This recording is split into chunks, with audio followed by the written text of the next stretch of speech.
Hello there. Um, this is my first attempt at doing one of these videos. I'm probably gonna say a lot until I learn how to fill the gap up with words.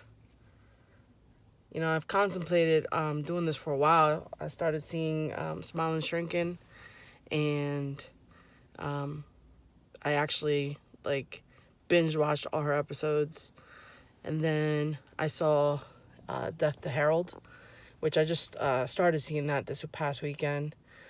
And I thought, it just renewed my interest in doing this again. I remember looking back and looking for researching the duodenal switch 2 years ago when I had my lap band revision.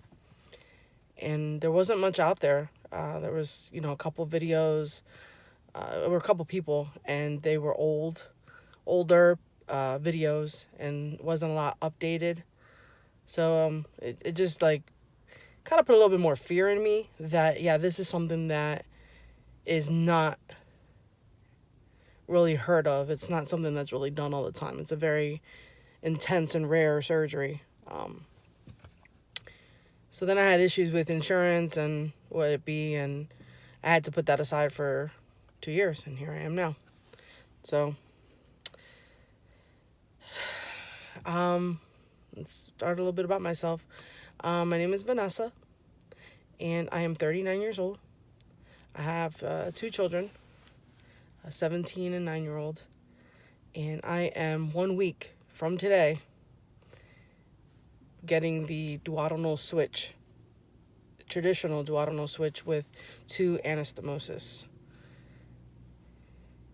I am a revision from a lap band. I had my lap band removed in 2015, September 2015. And since I had it removed, I just continue to gain weight. Guess I'm the cookie cutter story of a lot of people. I had the lap band put in 2010. I lost probably about 80 pounds altogether with the lap band. And, it was pretty good. It was all right. For the most part, it felt great. Then my insurance changed over the following year, and they no longer covered bariatric services. So anyone who knows about the lap band needs fills. You need constant fills, so to kind of determine the area that you're supposed to be in. So without the insurance backing that, I had to pay $200 each time for a fill. And if for some reason that fill was too much or not enough, I would have to go back and pay another $200 to get it removed, or, every time I just needed to go there, it would have been $200. So I stopped going.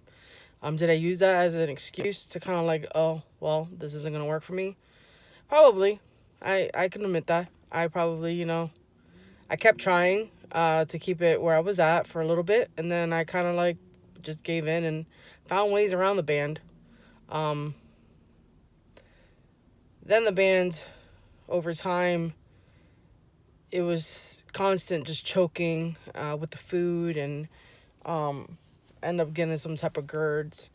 So finally I met Dr. Anna Pachenko, and at the time I was working, and they did cover, it was a different job, it was different employment, and they did cover insurance.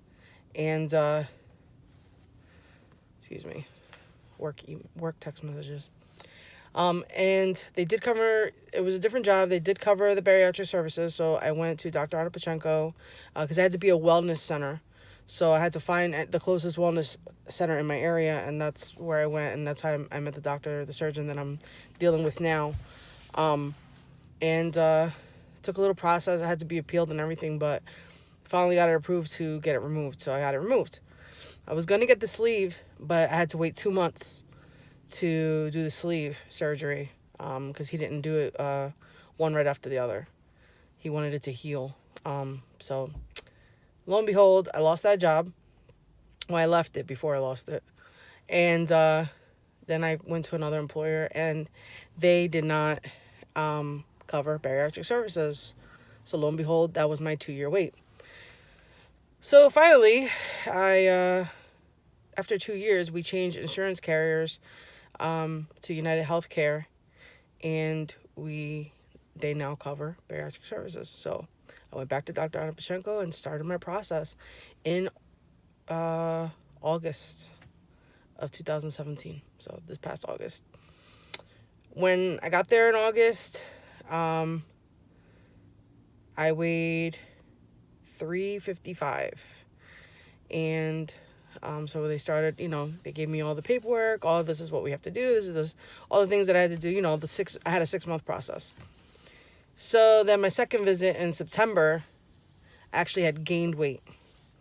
So I went up to 359.8, and the nurse is like, "Oh, you're 359." I'm like, "The hell I am. I'm 360." So I put that as my highest recorded weight is 360. So I started my process, and I started trying to eat. Not just trying to, I did. I forced myself to. I've been doing a ton of research. I've learned how a de-esser eats. I based my life around that since September. And the only thing, obviously, is that I can't eat as much fat as they eat because they malabsorb and I don't. So it was pretty much a keto diet, but, low, kind of mid to low fat. So from September to, I want to say about December, January, Christmas, New Year, I went down to 330. And then Christmas, New Year, and the fact that I knew the surgery would be happening sometime January, February, I kind of like let go and tasted everything again. I went all the way back up to 344. So right before I knew I had to go to the doctor, I'm like, this is crazy, because he could deny me. He's told me plenty of times he'll deny me if I gain too much weight. Not only that the insurance could possibly deny me, but he would deny doing the surgery if I showed lack of control. So I buckled down. I knew I had to see him in like 2 or 3 weeks. So I went back onto the keto diet, and that's one thing about that keto diet. It does not take long. It does not take long at all. And I lost the weight. So when I went to see the doctor, I went down to, I think it was 333. And, they were like, "Oh, you gained," because the last time I had been there, I was 328.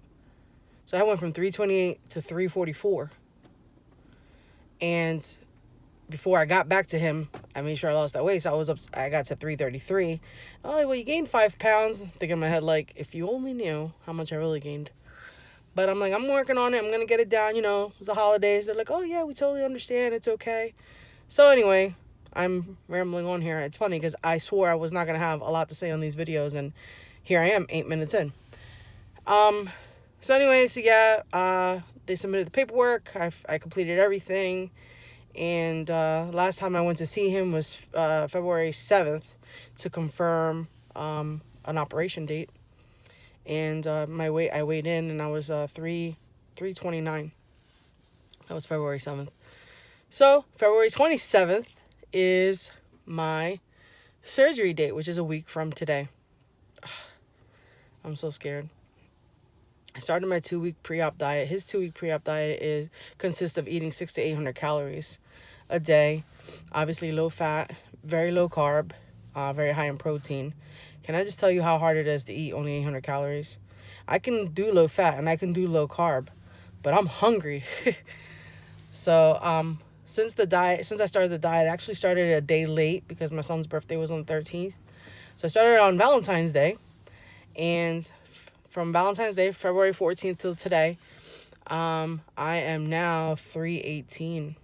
So I have lost 41 pounds from, the time that this all started back August, September to today. So my brother goes, I was telling my brother, like, I lost 40 pounds, doing this. And, I'm really pumped. Like, it's really happening. And my brother's like, so you really think, like, you even need the surgery? Like, you're doing it on your own, And I'm thinking in my head, like, dude, I've been doing this for my whole life. I can lose 40 pounds, Who can't? Anyone that has been in this struggle and been in this, you know, has been obese their whole entire life. I've been working out since I was in 4th grade. I remember my mom had like this little tiny stepper thing, and I would go out downstairs, and we had this huge open basement, and I would put on music and I would dance and choreograph and get on that stepper thing, and I would lose weight. But it's just a matter of not being able to stick to it, always being hungry. Then you give up.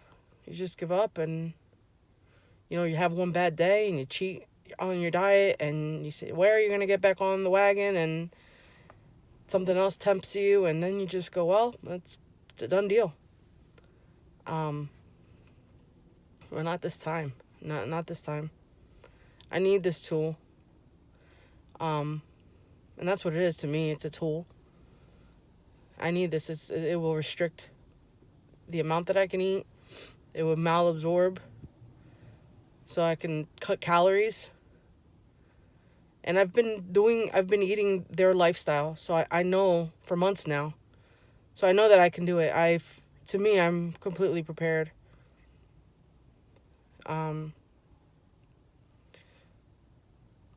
Yeah, I'm so scared. I'm scared because, it's such a risky surgery. I watched a video on how it was done, and it's insane. Insane. And then my surgeon, he's not very well known. And if you go to any of these DS forums, if the first thing they ask you, who's your surgeon? And they're like, yeah, we don't know who he is. And I'm like, great. So it's scary. It's so scary. But I am more terrified to live in this size body and the repercussions that are about to happen as I get older than I am to face this surgery and try to live again. Or live new, actually. It's not even live again, live new. I don't know what this life is even going to feel like. So my page is called Watch Vanessa Fly. If you ever looked up the name Vanessa, it means butterfly. So I feel like I'm a caterpillar. I'm a caterpillar in this body, and I'm finally going to shed it and sprout my wings. So hopefully you'll follow me on this journey, and I'm not this babbling brook that I am shocked to see that I am. And I hope that I can inspire, and through my experiences, maybe inspire and help you. I want to help you. I want to make it easier than it was for me to have to find so much research. So we'll see where this goes, if I even get any followers, and yeah, we'll see. So you guys have a great day. I gotta get my butt into work. I am running a few minutes late. Thank you for watching, and talk to you soon.